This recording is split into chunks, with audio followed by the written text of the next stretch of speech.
एक बच्ची थी, छोटी बच्ची थी, जो गीत गा रही थी, फिल्मी गीत था, मेरा लाल दुपट्टा मलमल का। तो किसी ने पूछा, बेटा तुम बहुत अच्छा गाती हो,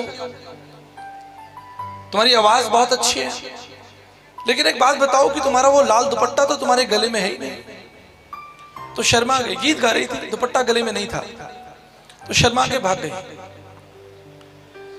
आज यही सवाल मेरे और आपके लिए है। हम उस परमात्मा की जय जयकार कर रहे हैं, उसकी वंदना कर रहे हैं, उसका नाम ऊंचा उठा रहे हैं। क्या वो परमात्मा हमारे जीवन में है?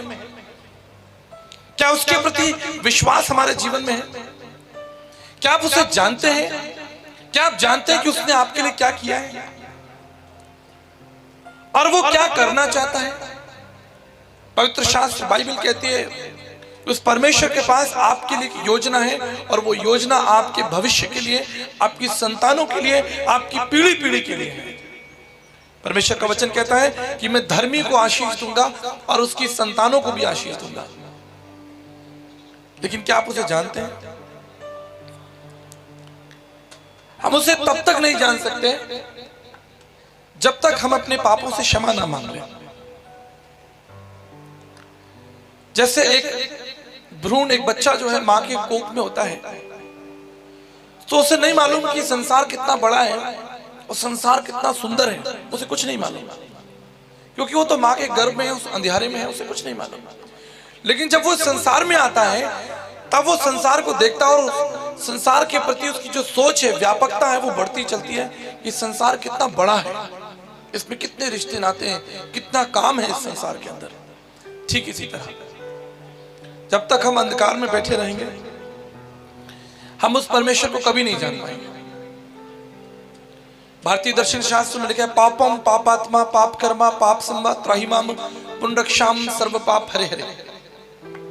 अगर कोई कहता है कि नहीं, मैंने तो अपने जीवन में कोई पाप ही नहीं किया, मैंने कोई बैंक नहीं लूटी, लूटी आपने कोई बैंक, किसी की हत्या की नहीं की, हमने कोई गलत, हमने किसी के खेत पे कब्जा नहीं किया, हमने किसी के घर पे कब्जा नहीं किया, तो हमने तो कोई पाप ही नहीं किया।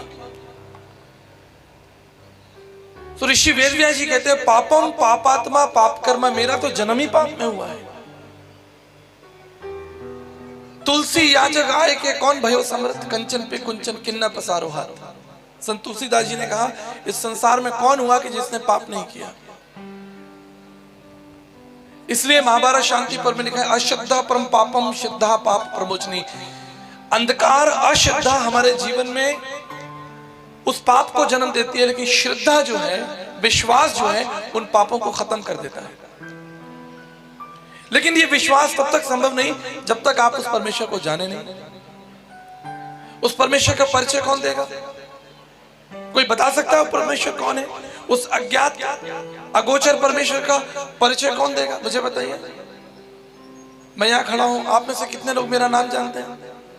आप कहेंगे वो तो पोस्टर पर देख लिया हमने, लेकिन आप मेरे बारे में कितना जानते हैं? कुछ नहीं जानते। जब तक मैं आपको ना बताऊं कि मैं कौन हूं, मुझे क्या पसंद है, अपनी विशेषताएं, अपनी योजनाएं, अपने परिवार के बारे में, मेरे कितने बच्चे हैं, पत्नी, माता पिता कहाँ रहते हैं, क्या करते हैं, मैंने कहाँ से पढ़ाई की, मुझे खाने में क्या पसंद है, क्या पसंद नहीं है, जब तक मैं ना बताऊं आपको मेरा परिचय कौन देगा?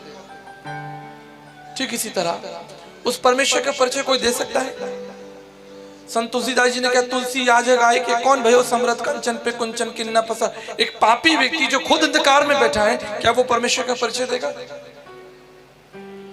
इसलिए जब यीशु मसीह का जन्म हुआ, प्रभु यीशु मसीह का जन्म हुआ, तो लिखा है कि स्वर्ग से फरिश्ते उतर कर आए, स्वर्गदूत उतर कर आए, और जो गडरिये अंधकार में बैठे थे, बाइबल कहती है उनके ऊपर एक बड़ी ज्योति चमकी।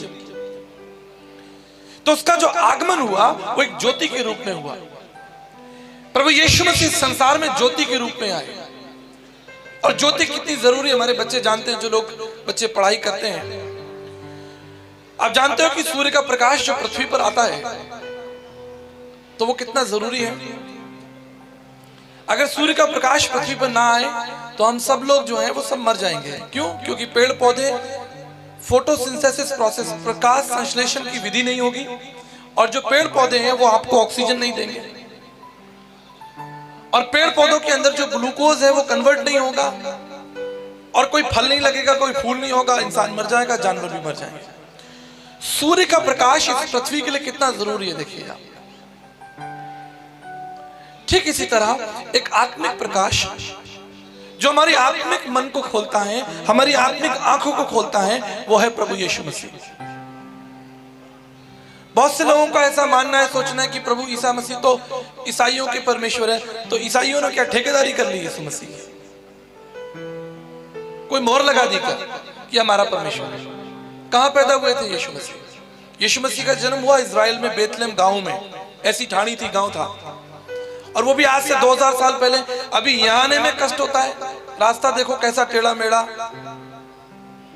हो सकता है बिजली हो ना हो, आज से 100 साल पहले पता नहीं ये गांव कैसा हो। तो कल्पना कीजिए आज से 2000 साल पहले बेतलेहम वो जो गांव होगा वो कैसा होगा, जो इजराइल में है। और सबसे बड़ी जाति के थे वो। हमारे समाज में बड़ी छुआछूत है, बड़ी जाति का बड़ा चक्कर है हमारे समाज में। प्रभु यीशु मसीह यहूदी जाति के थे। अगर वो चाहते तो आपकी परछाई भी उन पे ना पड़े। वो उच्च कोटि के व्यक्ति थे समाज में। विश्व में सबसे बड़ी जो जाति है वो इजराइल की जाति है, यहूदी लोग, उससे ऊपर कोई नहीं। आज भी यहूदी लोग जो है वो अपने ऊपर किसी की परछाई नहीं पड़ने देते। कहते हम तो यहूदी हैं, हम आपके हाथ का खाना नहीं खाएंगे, हम आपके घर नहीं आएंगे। उस समाज में प्रभु यीशु मसीह का जन्म हुआ। बताओ उससे बड़ी जाति किसकी है? लेकिन फिर भी बाइबल कहती है वो घर घर गया, कोड़ियों के साथ बैठकर उसने खाना खाया। कोड़ियों के साथ, आप कोड़ियों के साथ बैठ नहीं सकते। एक बार नवजोत सिंह सिद्धू जी, जो पूर्व क्रिकेटर और सांसद हैं, आप बच्चे लोग जानते होंगे नवजोत सिंह सिद्धू। एक बार उनके मन में इच्छा हुई कि भाई वो मदर टेरेसा का आश्रम है कलकत्ता में, उसे देखने जाएं। तो वहां कोड़ियों का आश्रम था। तो सिद्धू साहब गए। जब वो आश्रम में गए तो वहां तो बहुत बदबू आ रही थी, क्योंकि सारे बेचारे 500 से ज्यादा कोड़ी वहां पर जो है मर रहे थे, उनका शरीर गल रहा था। जब शरीर, मनुष्य का शरीर गलता है, अंग गलते हैं, स्किन गलती है, तो कैसी बदबू आती होगी। तो सिद्धू साहब वहां बैठे तो उनको तो उल्टियां हो गई। उन्होंने अपना रुमाल मुंह पे लगा लिया, बोले यहाँ कैसे रह सकते हैं भाई। तो भागना चाह रहे थे, लेकिन मन में था कि मदर टेरेसा को मिलने आए हैं, चलो भाई देख लें मदर टेरेसा को। तो इतने में पतली दुबली सी महिला मदर टेरेसा जो है वो चलती हुई आई, तो उनके पैरों में गिर गए। बोले माता जी पहले तो आप एक बात बताओ, आप इस जगह पर कैसे रह सकते हो, यहाँ इतनी बदबू आती है, लोग सड़ रहे हैं, मर रहे हैं। तो मदर टेरेसा ने उनको जवाब दिया कि बेटा मैं प्रभु यीशु मसीह की शिष्या हूं, उसकी बिटिया हूं, उसकी सेविका हूं, और मुझे मौका नहीं मिला कि अगर जब यीशु मसीह क्रूस पे था, उस समय जब यीशु मसीह घायल था, तो मैं उसकी सेवा कर पाती, मुझे वो मौका नहीं मिला।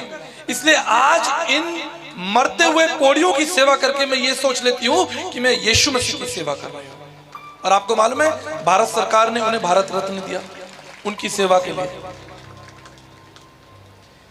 यह है प्रभु यीशु मसीह जो मनों को बदलता, वो धर्म नहीं बदलता।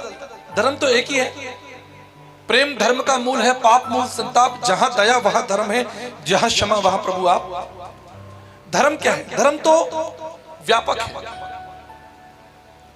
यम नियम आसन प्रत्याहार, आप सुबह उठते हो वो भी धर्म है कि भाई सुबह उठना है आपको, वो धर्म है आपका। आप काम पे जाते हो वो भी धर्म है। आप बच्चों को पढ़ाते हो वो भी धर्म है। आप शादी ब्याह करते हो, खेती किसानी करते हो, व्यापार करते हो, भारत सरकार को टैक्स देते हो, अपने भाइयों में आपस में प्रेम रखते हो, सुलह रखते हो, झगड़ा नहीं करते, मारपीट नहीं करते, यही तो धर्म है। विश्वास, मूल्य, आचरण और कर्मकांड। विश्वास, मूल्य, आचरण और ये चार सिद्धांत हैं, चार आयाम है धर्म के। तो प्रभु यीशु मसीह को मानने से, उस पर विश्वास करने से धर्म नहीं बदलता, परंतु धर्म की पूर्ति होती है। यीशु मसीह ने क्या कहा कि मैं व्यवस्था को, धर्म को मिटाने नहीं आया, लेकिन धर्म को पूरा करने के लिए आया हूं। मत्ती 5:17 में लिखा है कि मैं व्यवस्था को, उस धर्म को पूरा करने आया हूं। इसलिए नीति वचन कहता है जो धर्म का पीछा करता है वो जीवन पाता है।